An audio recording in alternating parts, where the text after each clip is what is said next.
हम पढ़ रहे हैं फॉर्म्स ऑफ बिजनेस ऑर्गेनाइजेशंस के बारे में, जिसमें हम रेस्ट ऑफ द टॉपिक पढ़ने वाले हैं। उससे पहले के topic sole proprietorship and joint in the family business को हम कवर कर चुके हैं, and rest of the topic पे हम मूव करने वाले हैं। So let's begin. In partnership हम पार्टनरशिप को पढ़ते हैं। तो पार्टनरशिप कैसा बिजनेस होता है? पार्टनरशिप एक एक्ट से गवर्न होता है। सबसे पहले 1932 एक्ट है वो, जो कि डिफ़ाइन करता है रिलेशनशिप को इंडिविजुअल्स के बीच के, जिसमें वो दोनों कंसेंट से एक प्रॉफिट को शेयर करते हैं बिज़नेस में और कंडक्ट करते हैं सारे मिलके, या फिर कोई उनमें से एक रिप्रेजेंट करता है सारों को, और वो सारे प्रॉफिट लॉसेस को भी शेयर करते हैं, मिलके डिसीजन बनाते हैं, मिलके उनका वो होता है, कंट्रोल होता है। अब हम इसके पढ़ेंगे फीचर्स। सबसे पहले हम जानेंगे फॉर्मेशन के बारे में। इस बिज़नेस को चलाते कैसे हैं? ये गवर्न किया जाता है इंडियन पार्टनरशिप एक्ट 1932 के लॉ से। और ये पार्टनर्स क्या करते हैं, कुछ टर्म्स में इसको एग्री करते हैं, प्रॉफिट शेयर करते हैं, कुछ लीगल, और इनका जो बिज़नेस ऑपरेशंस होता है वो प्रॉफिट ओरिएंटेड होना चाहिए। चैरिटेबल पर्पस से पार्टनरशिप एस्टेब्लिश नहीं होता है। उसके बाद हम पढ़ेंगे लायबिलिटी के बारे में। लायबिलिटी कैसी होती है इस बिज़नेस में? पार्टनर्स जो होते हैं वो पर्सनली लायबल होते हैं डेट्स के लिए। अगर उनके बिज़नेस ने उधारी ली है, डेट लिया है और उनका बिज़नेस भर नहीं पा रहा है, तो दोनों पार्टनर्स लायबल है डेट्स को भरने के लिए। उनके पर्सनल एसेट्स लग सकते हैं, जॉइंटली भी लग सकते हैं, इंडिविजुअली भी लग सकते हैं। एक म्यूचुअल कॉन्सेंट से तय कर सकते हैं कि दोनों के पर्सनल एसेट्स मिला के वो उस डेट को भरे या इंडिविजुअली भरे। ओके। अब हम बात करेंगे रिस्क बियरिंग को, कि रिस्क कौन लेता है इस पार्टनरशिप बिज़नेस में। तो इस पार्टनरशिप बिज़नेस में जो रिस्क है और रिवॉर्ड्स है, यानी प्रॉफिट भी लॉसेस भी, वो स्प्लिट होते हैं, वो बांटे जाते हैं दोनों, या मतलब बाकी सारे पार्टनर्स में। एक प्री डिटरमाइंड रेशियो होता है उनका, वो पहले से एक रेशियो डिसाइड करते हैं जिसमें वो प्रॉफिट भी स्प्लिट करते हैं और लॉसेस भी उसी में स्प्लिट करते हैं। अब हम बात करेंगे डिसीज़न मेकिंग एंड कंट्रोल के बारे में, कि जो डिसीजंस बनाने होते हैं इस बिज़नेस में और जो कंट्रोल होता है इस बिज़नेस में, वो किसका होता है। तो बेसिकली जो सारे पार्टनर्स हैं वो मिल के सब मैनेज करते हैं। सारे डिसीजंस उनको जो बनाने होते हैं वो मिल के बनाते हैं। पार्टनरशिप के लिए हर एक एक दूसरे को बेंड करता है, हर एक दूसरे के डिसीज़न को रिस्पेक्ट देता है। तो सब मिल के डिसाइड करते हैं, किसी एक का कोई इंडिविजुअली कंट्रोल नहीं होता है, मिल के सब डिसाइड करते हैं। अब हम करेंगे इस बिज़नेस की कॉन्टीन्यूटी के बारे में। इस बिज़नेस की कॉन्टीन्यूटी कैसी होती है, मतलब ये बिज़नेस कब तक चल सकता है। तो इसकी कंटिन्यू होती है अगर किसी पार्टनरशिप बिज़नेस में किसी एक पार्टनर की डेथ हो गई, रिटायरमेंट हो गया, इंसॉल्वेंसी हो गई, इंसैनिटी हो गई पार्टनर की, तो वो पार्टनरशिप का एग्रीमेंट ख़त्म हो सकता है। लेकिन जो बचे हुए पार्टनर्स हैं वो कंटिन्यू कर सकते हैं उस बिज़नेस को एक दूसरे एग्रीमेंट के साथ। तो अगर किसी पार्टनर के साथ होता है तो वो सिर्फ एग्रीमेंट ख़त्म होगा, लेकिन आप न्यू एग्रीमेंट के साथ उसी बिज़नेस को चला सकते हो, बिज़नेस उससे नहीं रुकता है। अगर आपके और पार्टनर्स हैं तो या आप न्यू ऐड भी कर सकते हो। नंबर ऑफ़ पार्टनर्स, इसको चलाने के लिए आपको कितने पार्टनर्स की ज़रूरत है और आप इसमें आगे भी कितने ऐड कर सकते हो। तो आपको मिनिमम नंबर तो 2 है पार्टनर्स का। जब आप बिज़नेस स्टार्ट करो तो मिनिमम आपके 2 पार्टनर्स होने चाहिए और मैक्सिमम 100 पार्टनर्स हो सकते हैं एज़ पर कंपनीज़ एक्ट 2013। लेकिन करेंटली 15 पर गवर्नमेंट रेगुलेशंस के हिसाब से 50 मैक्सिमम है अभी, और 2013 के हिसाब से 100 है। बट 2014 सम एक्ट है जिसके हिसाब से 15 है।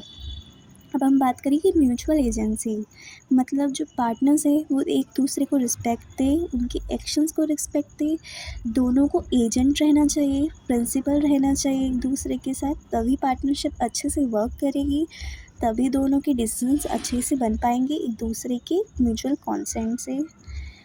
और अब हम बात करेंगे मेरिट्स के बारे में। ओके। सबसे पहले आता है हमारा ईज़ फॉर्मेशन एंड क्लोज़र।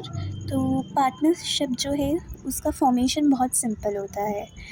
इसमें कोई रजिस्ट्रेशन की ऐसी नीड तो नहीं होती है कंपल्सरीली, और जो क्लोज़ करना है तो फॉर्म को, वो भी आप स्ट्रेट फॉरवर्ड कर सकते हो। तो ईज़ी टू फॉर्म है, ईज़ी टू क्लोज़ है। बैलेंस्ड डिसीजन मेकिंग, ये भी एक मेरिट है। जो पार्टनर्स है वो अपने एक्सपर्टाइज को कहते हैं फोकस करते हैं, अपने वर्कलोड पे फोकस करते हैं और एक बेटर डिसीजन बना सकते हैं मिलके।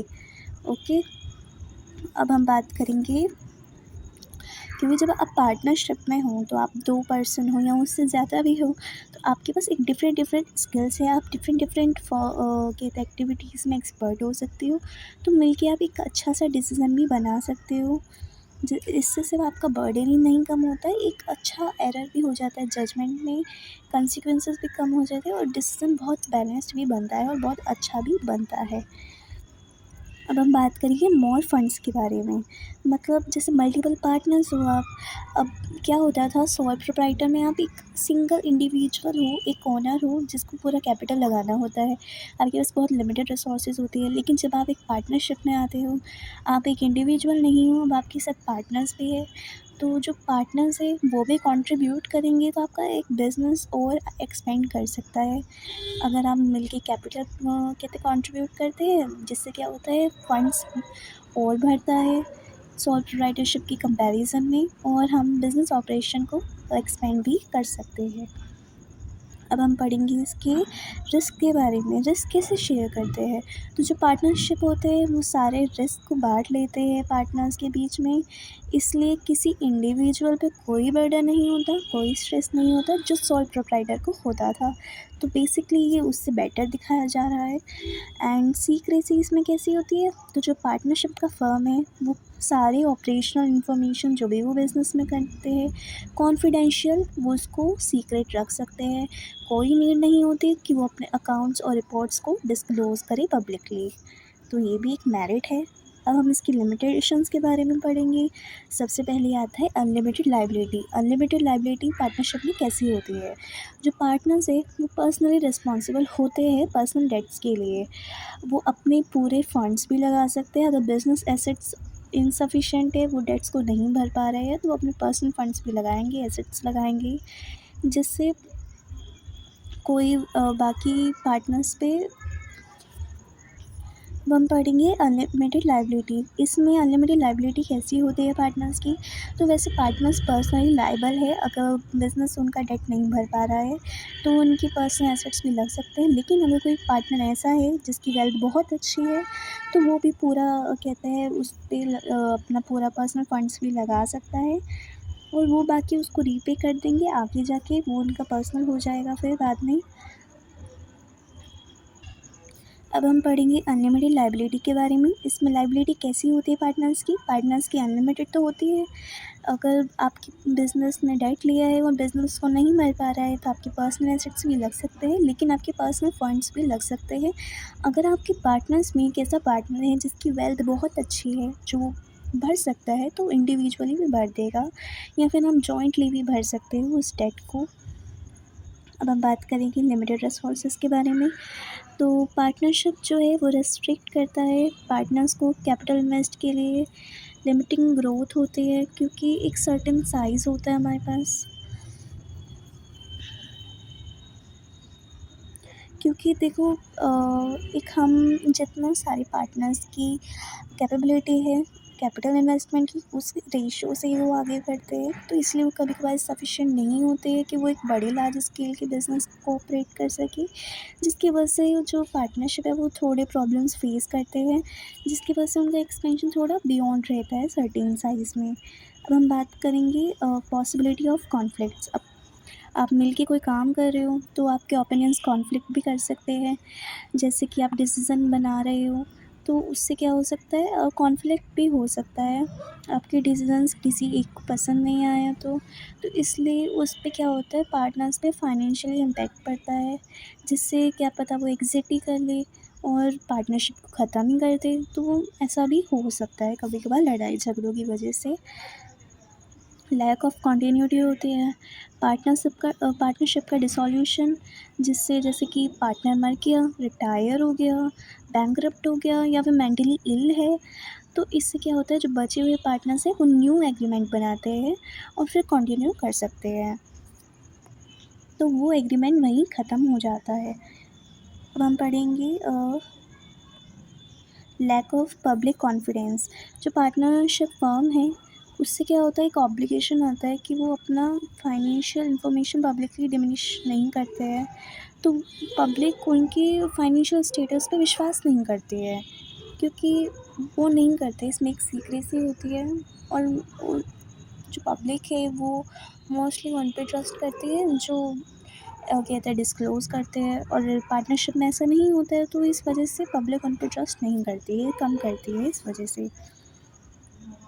अब हम पढ़ेंगे टाइप्स ऑफ पार्टनर्स। इसमें कुछ पार्टनर्स के टाइप्स भी होते हैं, जैसे कि एक्टिव पार्टनर। एक्टिव पार्टनर किसे कहते हैं, जो कि एक्चुअल पार्ट लेता है बिज़नेस में, बिज़नेस को चलाने के लिए बाकी पार्टनर्स के बिहाफ पे, मतलब जो कैपिटल कंट्रीब्यूट करेगा, बिज़नेस चलाने के लिए पैसे लगाएगा, मैनेज करेगा, मतलब डे टू डे एक्टिविटीज़ जो भी बिज़नेस में होंगी उसमें वो पार्टिसिपेट करेगा, शेयर करेगा, मतलब जितने प्रॉफिट होगी वो भी वो शेयर करेगा, लॉस होगी वो भी वो शेयर करेगा, और उसकी लायबिलिटी अनलिमिटेड होगी। वो ये जो सारे पॉइंट्स हैं जिसमें होते हैं उसको हम कहते हैं एक्टिव पार्टनर्स। अब हम पढ़ेंगे स्लीपिंग और डॉर्मेंट पार्टनर, मतलब जो सोता रहता है मान लो। अब इसमें क्या है, वो पार्टनर जो कि डे टू डे एक्टिविटीज़ में बिजनेस में नहीं पार्ट करता है, जैसे कि हमने पढ़े 4 point, capital, management, share, liability, और कहते हैं डे टू डे एक्टिविटीज़ में पार्ट लेना। तो उनमें से ये एक चीज़ नहीं करता है, डे टू डे एक्टिविटीज़ में पार्ट ही नहीं लेता है, मतलब मैनेजमेंट में पार्ट ही नहीं लेता है, लेकिन बाकी की 3 चीज़ें वो कर रहा है। कहते कैपिटल में कंट्रीब्यूट कर रहा है, उसने बिज़नेस चलाने के लिए पैसे लगा दिए, शेयर कर रहा है, जितना प्रॉफिट हो रहा है वो उसको मिल रहा है, लॉस हो रहा है वो उसको झेलना पड़ रहा है। लायबिलिटी इसकी भी अनलिमिटेड है, लेकिन मैनेजमेंट में वो पीछे है, वो पार्टिसिपेट नहीं करता, तो वो होता है स्लीपिंग या dormant partner. Secret partner, secret मतलब जिसका नाम ही नहीं है, सीक्रेट हो गया। जो पार्टनर सीक्रेट रहता है मतलब जो फर्म के साथ है लेकिन पब्लिकली वो है नहीं, पब्लिक को पता ही नहीं है कि वो उसका पार्ट है, मतलब जो कैपिटल कंट्रीब्यूट कर रहा है। मैनेजमेंट में कैसा है, डे टू डे एक्टिविटीज़ में पार्ट लेता है लेकिन सीक्रेटली लेता है, किसी को पता नहीं चलता। शेयर, प्रॉफिट्स भी शेयर करता है, लॉसेस भी शेयर करता है। लायबिलिटी कैसी होती है, लायबिलिटी भी अनलिमिटेड होती है।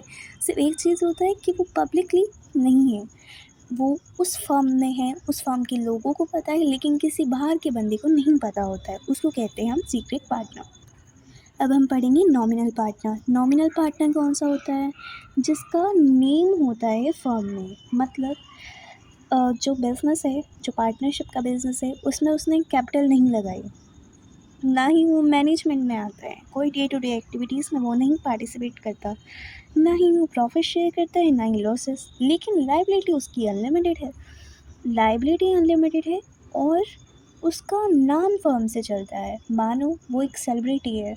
अब क्या करती है फर्म, अपनी फर्म को एडवर्टाइज़ करने के लिए वो उसका नेम यूज़ करती है, उसका नेम यूज़ करती है, उससे उसके प्रोडक्ट को एक कहते हैं रेफरेंस मिलती है, जिससे उसको प्रॉफिट होता है, लेकिन वो ना कैपिटल लगाता है, ना मैनेजमेंट में आता है, ना ही कुछ शेयर करता है, लेकिन उसकी लायबिलिटी अनलिमिटेड है, क्योंकि पब्लिक को तो ये पता है कि वो उसका पार्ट है।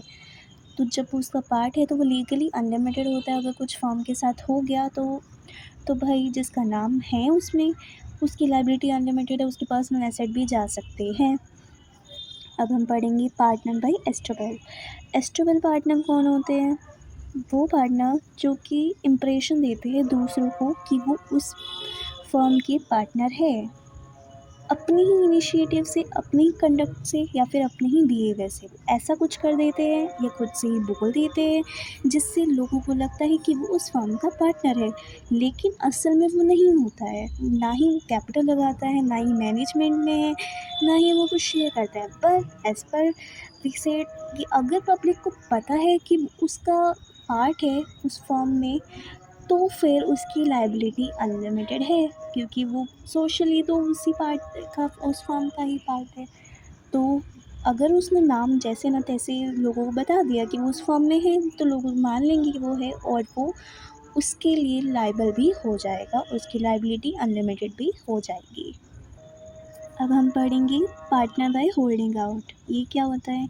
जो कि खुद को रिप्रेजेंट करता है पार्टनर के फॉर्म में, पर वो एक्चुअली पार्टनर होता ही नहीं है। अब इसमें क्या होता है, हमने ये बेसिकली एस्ट्रोपल और होल्डिंग आउट थोड़े सिमिलर है। उसमें क्या है, उसने कुछ ऐसा बिहेव कर दिया, पर वो है मिस्टेकनली, उसने कोई नोइंगली नहीं किया, लेकिन इसमें उसने नोइंगली किया है। उसमें वो शायद अननोन था, सो सॉरी फॉर दैट, लेकिन इसमें वो नोन है, उसने नोइंगली कुछ रिप्रेजेंट किया है उस फर्म के पार्टनर में। तो सेम कंडीशन इसके साथ है, कोई कैपिटल नहीं लगाई, कोई मैनेजमेंट नहीं है, लेकिन शेयर भी नहीं होता है, पर लाइबिलिटी अनलिमिटेड रहेगी इसकी भी, जो उसने रिप्रेजेंट किया है। अब हम पढ़ेंगे माइनर एज अ पार्टनर। मतलब इस पार्टनरशिप में माइनर भी पार्टनर हो सकते हैं, means less than 18 years can be partner. जैसे माइनर पार्टनर्स वैलिड कहते पार्टनरशिप कॉन्ट्रैक्ट में आ सकते हैं कि एक म्यूचुअल कॉन्सेंट से पार्टनर्स की, क्योंकि माइनर बेनिफिट कर सकते हैं पार्टनरशिप के फॉर्म में कि उनकी जो कैपिटल कंट्रीब्यूशन होती है वो लिमिटेड होती है। तो वैसे तो वो अलाउड नहीं होते हैं कि वो पार्टिसिपेट करें मैनेजमेंट के फॉर्म में या फिर लाइबल हो लॉसेस के लिए, लेकिन एडल्टहुड तक रीच करने तक। लेकिन माइनर डिसाइड कर सकता है 6 मंथ्स में कि उसको एक पार्टनर बनना है या नहीं। अगर उसको नहीं बनना है, वो डिसीज़न नहीं बनाएगा। अगर वो डिसीज़न नहीं बनाता है तो फिर वो ऑटोमेटिकली ट्रीट हो जाएगा पूरा पार्टनर अनलिमिटेड लायबिलिटी के साथ, अगर वो 6 मंथ्स में कोई आंसर नहीं देता है। अब हम पहले पढ़ लेते हैं पार्टनरशिप डीड। पार्टनरशिप डीड क्या होती है? तो जो पार्टनरशिप डीड होती है एक वॉलंटरी एसोसिएशन होती है इंडिविजुअल्स के थ्रू एक कॉमन गोल्स के लिए। ज़रूरी होता है क्लियर एग्रीमेंट पार्टनर्स के बीच में, या तो वो लिखा हो या फिर वो ओरली बोला गया हो, जिससे फ्यूचर में आने वाली मिसअंडरस्टैंडिंग्स ना कोई क्रिएट हो। एक रिटन एग्रीमेंट को हम पार्टनरशिप डीड कहते हैं। ओके, तो ये एडवाइसेबल होता है, जिससे हमने जो एग्रीड की कंडीशंस उसका ये प्रूफ हो जाता है, जिससे कोई आगे जाके मिसअंडरस्टैंडिंग नहीं क्रिएट होगी। जो डीड की आउटलाइंस है वो टर्म्स और कंडीशंस पे होती है, जो कि पार्टनरशिप को गवर्न करती है। अब जो पार्टनरशिप डीड है उसमें क्या क्या चीज़ें होती है? सबसे पहले तो पार्टनरशिप डीड में फर्म का नेम होगा, नेचर होगा कि बिज़नेस का नेचर क्या है, लोकेशन होगी बिज़नेस की, ड्यूरेशन होगी बिज़नेस की, इन्वेस्टमेंट मोड होगा ईच पार्टनर का, कितना किसने इन्वेस्ट किया है, डिस्ट्रीब्यूशन होगा प्रॉफिट और लॉस कौन कितना कर रहा है, ड्यूटीज़ किसकी क्या है, ऑब्लिगेशंस किस पार्टनर्स की क्या है, salaries withdrawals of the partners, terms governing admission retirement and expulsion of a partner, invest करता है capital, interest on drawings, procedure for dissolution of the firm, preparation of accounts and BA auditing, method of solving disputes। ये सब एक कहते हैं partnership deed में होता है, जो रिटन एग्रीमेंट होता है। अब हम पहले पढ़ेंगे रजिस्ट्रेशन। रजिस्ट्रेशन क्या होती है? Registering a partnership firm involves officially recording its name and details with the registrar of firms। तो रजिस्टरिंग जब हम करते हैं पार्टनरशिप की फर्म में, उसमें यही होता है ऑफिशियल रिकॉर्ड, उसका नेम हो गया, डिटेल्स हो गया फर्म की, और इस रजिस्ट्रेशन में एक स्ट्रॉन्ग एविडेंस होता है कि पार्टनरशिप फर्म जो है एक्चुअली एग्जिस्ट करती है।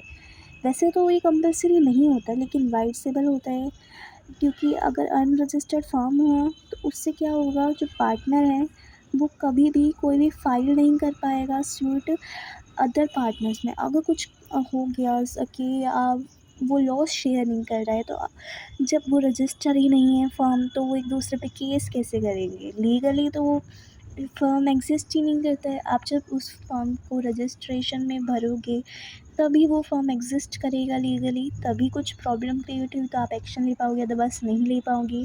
तो फर्म कोई भी फाइल क्रिएट नहीं कर सकता है कोई थर्ड पार्टीज़ पे, या आपस में ही पार्टनर्स के बीच में, या फिर कोई भी पार्टनर के अगेंस्ट में। ओके, अब हम पढ़ेंगे रजिस्ट्रेशन की प्रोसेस। तो जो रजिस्ट्रेशन है वो उसमें सबसे पहले एक एप्लीकेशन सबमिट करनी होती है रजिस्ट्रेशन ऑफ फर्म्स को। डिपॉज़िट देना होता है जो कि फ़ीस रिक्वायर्ड होती है रजिस्ट्रार ऑफ फर्म्स में। जब अप्रूव हो जाए, जो रजिस्ट्रार है वो रिकॉर्ड कर लेता है फॉर्म को और इश्यू करता है एक रजिस्ट्रेशन सर्टिफिकेट को, जो आपको मिलता है। ओके, तो ये हमारी होगी पूरी पार्टनरशिप। तो वैसे जो इस पार्टनरशिप की ड्यूरेशन होती है वो उसके विल से भी हो सकती है, मतलब जब इच्छा हो तब वो बंद भी कर सकते हैं, जब तक पार्टनर्स चाहते हैं तब तक वो चला सकते हैं, और जब वो रोकना चाहते हैं तब वो विड्रॉल भी कर सकते हैं टर्मिनेट के लिए। पर्टिकुलर पार्टनरशिप भी होती है, उसमें क्या होता है कि आप जब एक पार्टनरशिप को मिल के चलाते हो तो हो सकता है आपने एक प्रोजेक्ट के लिए किया हो, आपने एक बिल्डिंग कंस्ट्रक्ट करनी थी या कोई एक्टिविटी करनी थी एक स्पेसिफाइड टाइम पीरियड तक, तो उसे हम पर्टिकुलर पार्टनरशिप कहते हैं। जैसे ही वो एक्टिविटी हो जाएगा, वो प्रोजेक्ट पूरा हो जाएगा, वो पार्टनरशिप उसी वक्त पूरी हो जाएगी, उसी वक्त आपका वो एग्रीमेंट वहाँ ख़त्म हो जाता है। और जनरल पार्टनरशिप क्या होती है? जनरल वो होती है जिसमें सारे पार्टनर्स की लायबिलिटी अनलिमिटेड होती है, जॉइंटली होती है, इंडिविजुअली भी भर सकते हैं, मैनेजमेंट लेते हैं, कैपिटल लगाते हैं, लॉसेस और प्रॉफिट शेयर करते हैं, रजिस्ट्रेशन के तो ऑप्शन होती है, मतलब जो जो हमने अभी तक पढ़ा वो सब जनरल पार्टनरशिप में आता है। लिमिटेड पार्टनरशिप में क्या होता है? लिमिटेड पार्टनरशिप में जो लायबिलिटी है वो कोई एक पार्टनर की तो अनलिमिटेड होती है, ये आप डिसाइड कर सकते हो। जैसे कि मैंने बोला था कि अगर कोई एक पार्टनर वेल्थ में अच्छा है तो वो भी लगा सकता है, तो वो लिमिटेड पार्टनरशिप में आता है। तो उससे क्या होता है, टर्मिनेट नहीं होता कोई भी डेथ से, लुनेसी से या फिर इंसॉल्वेंसी या लिमिटेड पार्टनर से। जो लिमिटेड पार्टनर्स है वो कोई भी राइट टू मैनेजमेंट में एक्ट नहीं लेते हैं, कुछ में नहीं लेते हैं, लेकिन बस उनकी अनलिमिटेड रहेगी, ये होता है उसमें। तो हमारी पार्टनरशिप पूरी हो गई। पार्टनरशिप थोड़ा लेंथी रहता है। अब हमारी रह गई cooperative societies and company, joint stock company. वो हम नेक्स्ट वीडियो में पढ़ेंगे। इसमें अभी सिर्फ पार्टनरशिप ही, लेकिन ये बहुत हेल्पफुल है।